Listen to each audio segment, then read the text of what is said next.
A tough day. This evening in Kabul, as you all know, terrorists attacked that we've been talking about and worried about, that the intelligence community has assessed, has undertaken an attack by a group known as ISIS-K. Took the lives of American service members standing guard at the airport and wounded several others seriously. He had also wounded a number of civilians, and civilians were killed as well. I've been engaged all day in constant contact with the military commanders here in Washington and the Pentagon, as well as in Afghanistan and Doha.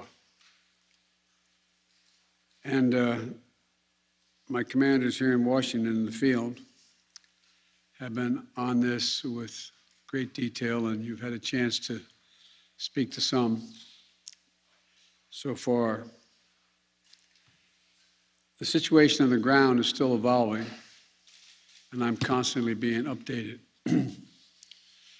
These American service members who gave their lives, it's an overused word, but it's totally appropriate here, were heroes.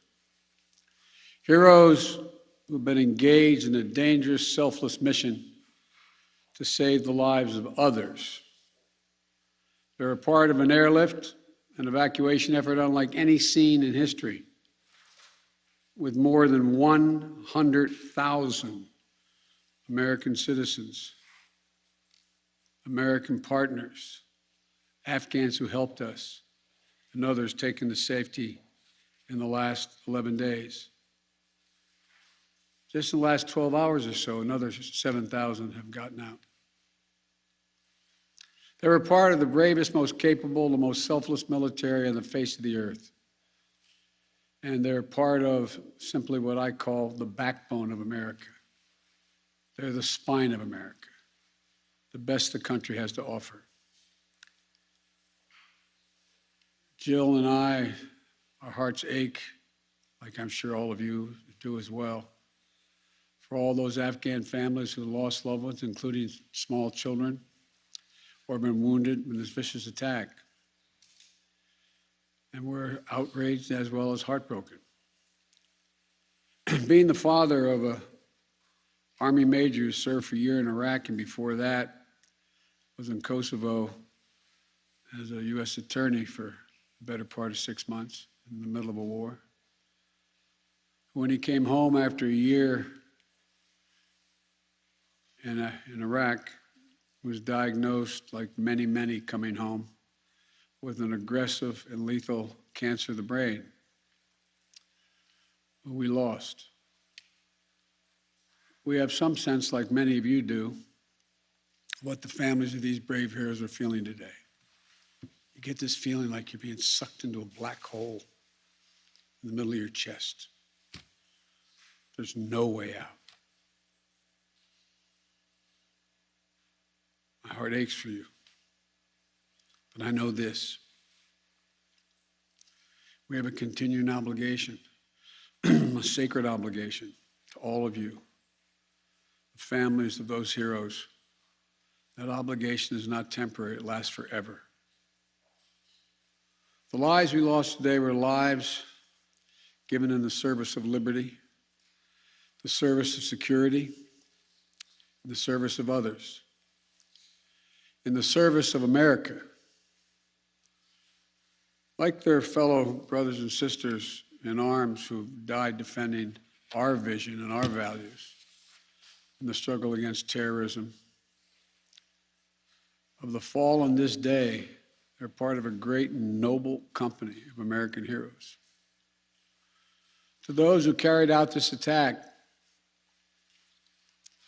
as well as anyone who wishes America harm, know this: we will not forgive. We will not forget. We will hunt you down and make you pay. I will defend our interests and our people with every measure at my command. Over the past few weeks, I know many of you are probably tired of hearing me say it. We've been made aware by our intelligence community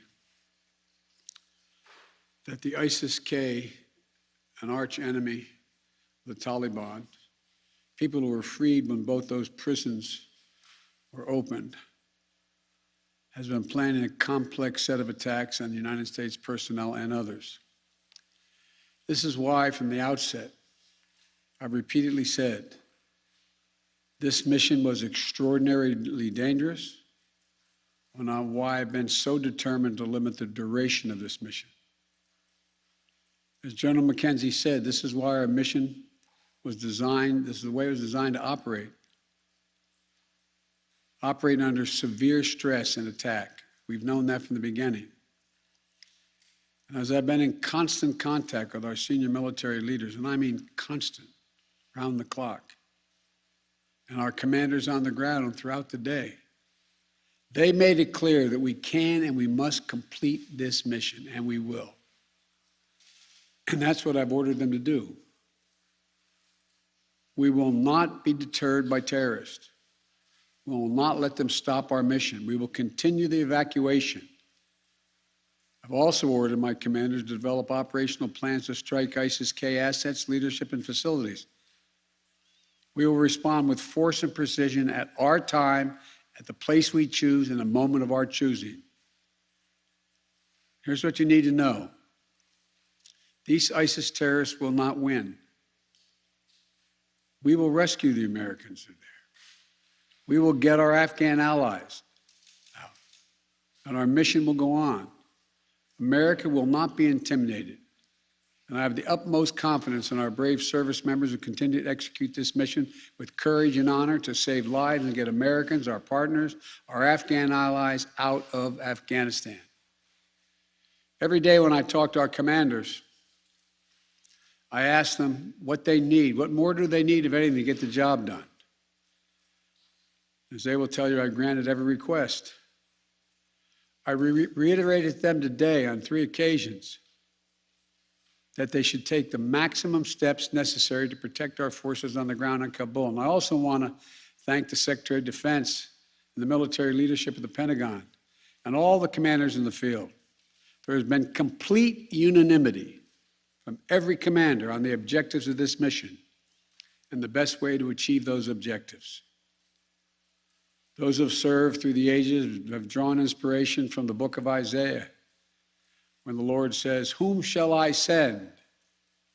Who shall go for us?" The American military has been answering for a long time. "Here I am, Lord, send me. Here I am, send me." Each one of these women and men of our armed forces are the heirs of that tradition of sacrifice, of volunteering to go in harm's way, to risk everything, not for glory, not for profit, but to defend what we love and the people we love.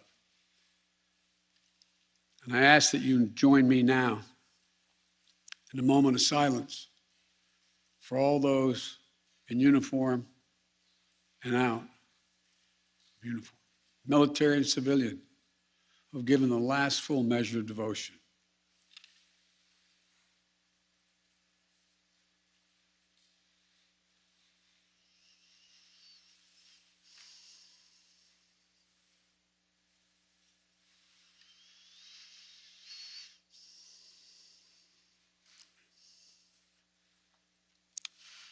Thank you.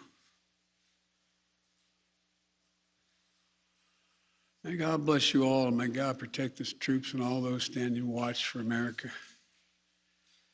We have so much to do. It's within our capacity to do it. We just have to remain steadfast. Steadfast. We will complete our mission, and we will continue after our troops have withdrawn to find means by which we can find any American who wishes to get out of Afghanistan. We will find them and we will get them out. Ladies and gentlemen, I gave me a list here. The first person I was instructed to call on was Kelly O'Donnell of NBC. You have said leaving Afghanistan is in the national interest of the United States. After today's attack, do you believe you will authorize additional forces to respond to that attack inside Afghanistan? And are you prepared to add additional forces to protect those Americans who remain on the ground carrying out the evacuation operation? I've instructed the military, whatever they need, if they need additional force, I will grant it. But the military, from the chairman of the Joint Chiefs, the commanders in the field, have all contacted me one way or another, usually by letter, saying they subscribe to the mission as designed to get as many people out as we can within the time frame that is allotted. That is the best way, they believe, to get as many Americans out as possible and others. And with regard to finding, tracking down the ISIS leaders who ordered this, we have some reason to believe we know who they are, not certain, and we will find ways of our choosing without large military operations to get them wherever they are. Trevor, Reuters. Thank you, Mr. President. There's been some criticism, even from people in your party, about the dependence on the Taliban to secure the perimeter of the airport. Do you feel like there was a mistake made in that regard?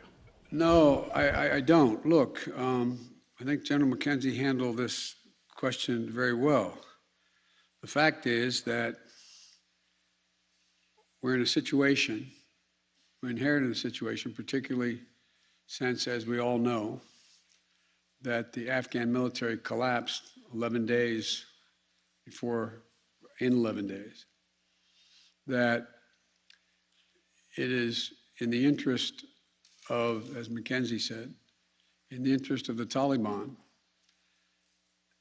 that in fact ISIS-K does not metastasize beyond what it is, number one. And number two, it's in their interest that we are able to leave on time, on target. And as a consequence of that, the major things we've asked them, moving back the perimeter, giving more space between the wall, stopping vehicles from coming through, etc., searching people coming through. It is not what you'd call a tightly commanded, regimented operation like the U.S. is, the military is, but they're acting in their interest. And so, by and large, and I've asked this same question to military on the ground, whether or not it's a useful exercise. No one trusts them. We're just counting on their self-interest to continue to generate their activities. And it's in their self-interest that we leave when we said, and that we get as many people out as we can. Like I said, even in the midst of everything happened today, over 7,000 people we've gotten out, over 5,000 Americans overall. So it's not a matter of trust, it's a matter of mutual self-interest.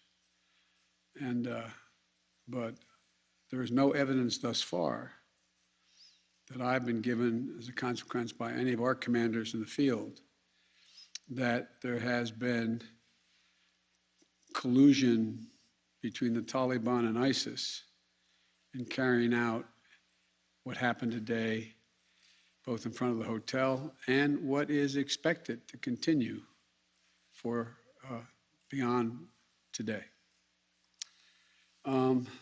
Amir, Associated Press. Thank you, Mr. President.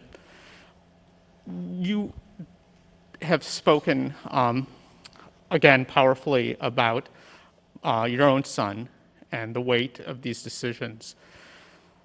With that in mind, and also what you've said, that the longer we stay, the more likelihood that there would be a major attack. How do you weigh staying even one more day, considering what's happened? Because I think what America says matters. What we say we're going to do in the context in which we say we're going to do it, that we do it, unless something exceptional changes. There are additional American citizens. There are additional green card holders. There are additional personnel of our allies. There are additional SIV card holders. There are additional Afghans that have helped us. And there are additional groups of individuals that have been contacted us, from women's groups to NGOs and others, who have expressly indicated they want to get out and have gathered in certain circumstances in groups, on buses and other means. That still presents the opportunity for, in the next several days between now and the 31st, to be able to get them out. And our military, and I believe, to the extent that we can do that, knowing the threat, knowing that we may very well have another attack, the military has concluded that's what we should do. I think they're right. I think they're correct. And after that, we're going to be in a circumstance where there will be, I believe, numerous opportunities to continue to provide access for additional persons to get out of Afghanistan, either through means that we provide and/or are provided through in cooperation with the Taliban. They're not good guys, the Taliban. We're not suggesting that at all. But they have keen interest. As many of you have been reporting, they very much would like to figure out how to keep the airport open. They don't have the capacity to do it. They very much are trying to figure out whether or not they can maintain what is the portion of an economy that has become not robust, but fundamentally different than it had been.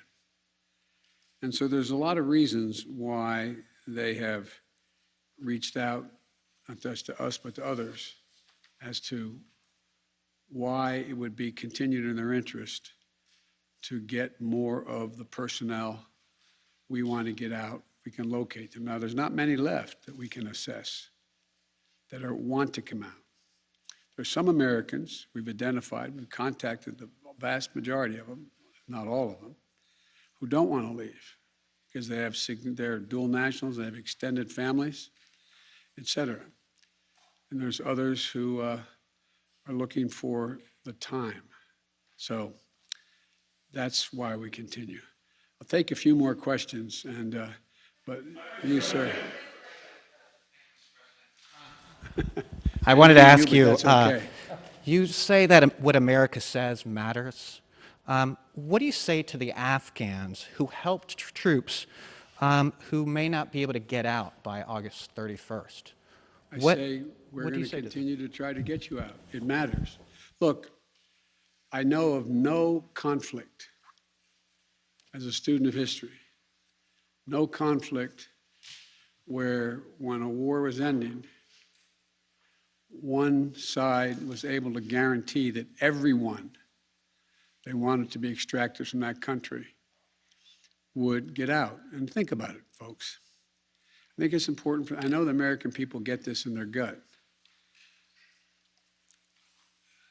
There are, I would argue, millions of Afghani citizens who are not Taliban, who did not actively cooperate with us as SIVs, who, if given a chance, they'd be on board a plane tomorrow. It sounds ridiculous, but the vast majority of people in communities like that want to come to America, given a choice. So getting every single person out can't be guaranteed by anybody, because there's a determination all who wants to get out as well. At any rate, it's a process. I was really pointing to you, but you, sir. Thank you, Mr. President. There are reports that U.S. officials provided the Taliban with names of Americans and Afghan officials to evacuate. Were you aware of that? Did that happen? And then, sir, did you personally reject a recommendation to hold or to recapture Bagram Air Force Base? Here's what I've done let's answer the last question first.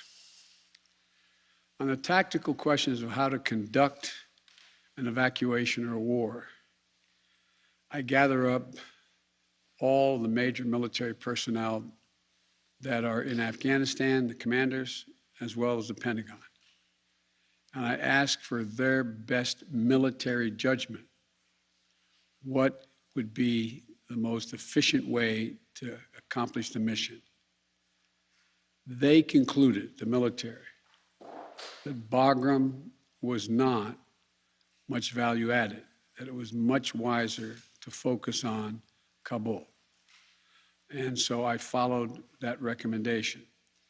With regard to, there are certain circumstances where we've gotten information, and quite frankly, sometimes from some of you, saying you know of such and such a group of people are trying to get out, and they're on a bus, they're moving from other people.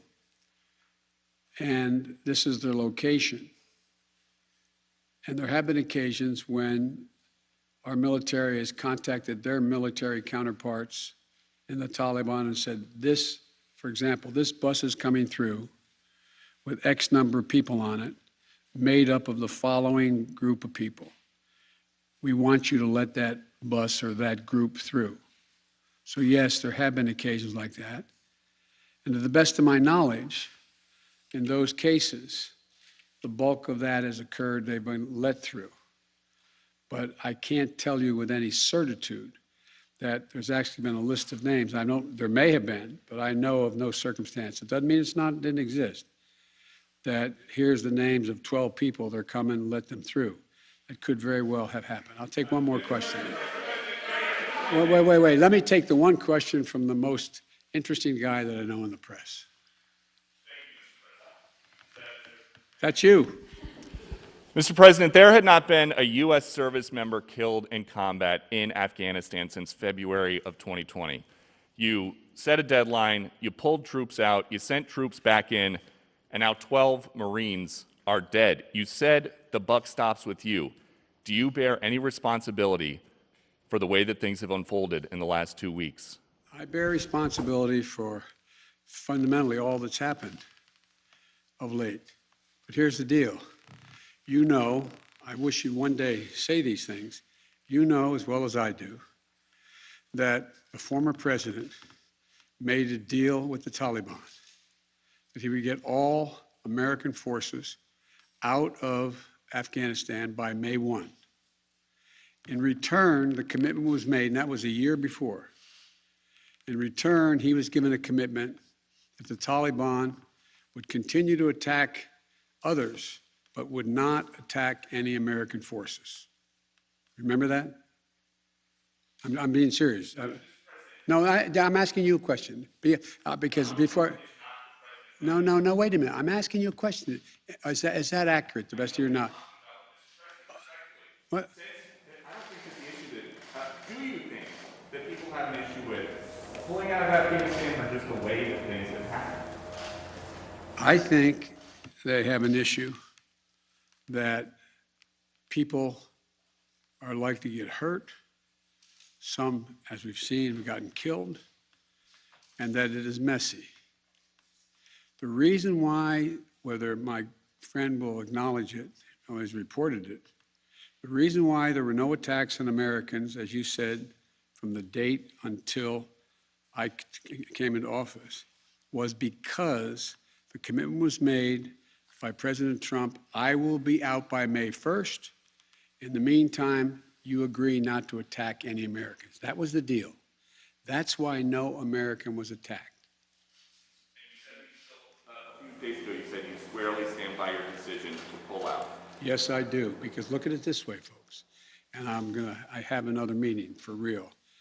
But imagine where we'd be if I had indicated on May the 1st, I was not going to renegotiate an evacuation date. We were going to stay there. I'd have only one alternative: pour thousands of more troops back into Afghanistan to fight a war that we had already won relative to why the reason we went in the first place. I have never been of the view that we should be sacrificing American lives to try to establish a democratic government in Afghanistan, a country that has never once in its entire history been a united country and is made up, I don't mean this in a derogatory, made up of different tribes who have never, ever, ever gotten along with one another. And so, as I said before, and this is the last comment I'll make, we'll have more chance to talk about this, unfortunately, beyond, because we're not out yet. If Osama bin Laden, as well as al-Qaeda, had chosen to launch an attack when they left Saudi Arabia out of Yemen, would we have ever gone to Afghanistan? Even though the Taliban completely controlled Afghanistan at the time, would we have ever gone? I know it's not fair to ask you questions, it's rhetorical, but raise your hand if you think we should have gone and given up thousands of lives and tens of thousands of wounded. Our interest in going was to prevent al-Qaeda from reemerging, first to get bin Laden, wipe out al-Qaeda in Afghanistan, prevent that from happening again. As I've said 100 times, terrorism is metastasized around the world. We have greater threats coming out of other countries, a heck of a lot closer to the United States. We don't have military encampments there. We don't keep people there. We have over-the-horizon capability to keep them from going after us. Ladies and gentlemen, it was time to end a 20-year war. Thank you so much.